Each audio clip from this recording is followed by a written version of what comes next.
Okay, I just wanted to show you today how I feed my starter. I keep my starter in a Weck jar in the fridge. It usually just has a very small amount in the bottom left over, like maybe a 1/4 inch max, from when I dished out my last starter. I don't feed it. It smells a little sour, but not terribly sour, and it just stays in the fridge for up to 3 weeks like this. You'll need some King Arthur bread flour. You'll need a little bit of rye flour, a scale, and some room temperature water, and some type of spatula or mixing tool. So the first thing I do is I turn on my scale and I put my Weck jar on the scale and zero it out. Once it's zeroed out, I'll go ahead and add 100 grams of water to my jar, give or take. I'm trying to move my body so you can see. All right, so that's a little bit more than 100 grams. Let me show you exactly. It's 104, so I won't worry about that. I won't mess with that. It's totally fine.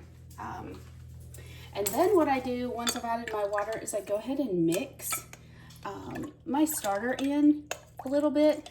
That just helps prevent the starter from sticking at the bottom, and it also evenly distributes my starter with my flour in just a minute, which I'm gonna mix in.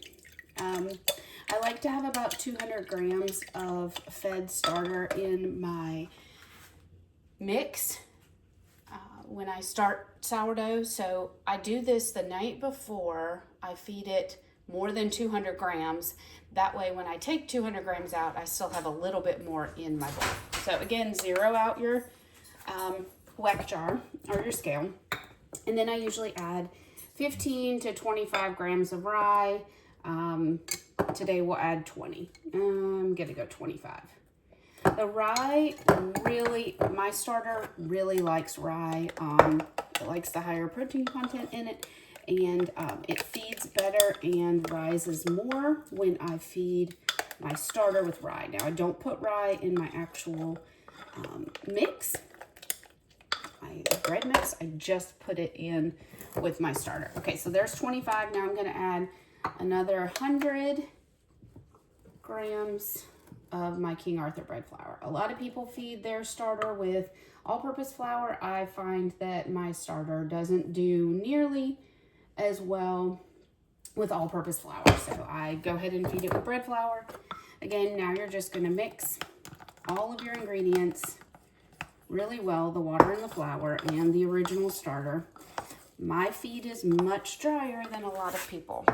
A lot of people really like a very wet starter. I do not.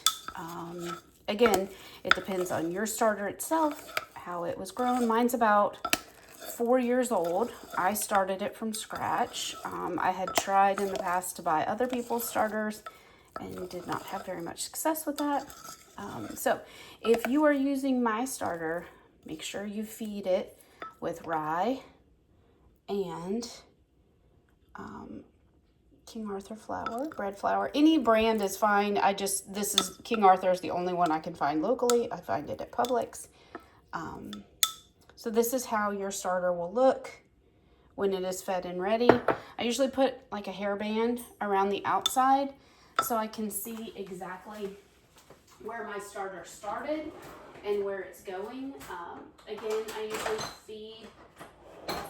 feed my starter at night. So the next morning when I get up, I am ready to bake. So this is how I usually do it. Though, if it's sticking to your hands, you can always get your hands a little bit wet. You really don't want your starter going down your sink, so be careful with that. Always have a rinse bucket. Throw your rinse bucket outside or water your plants with it.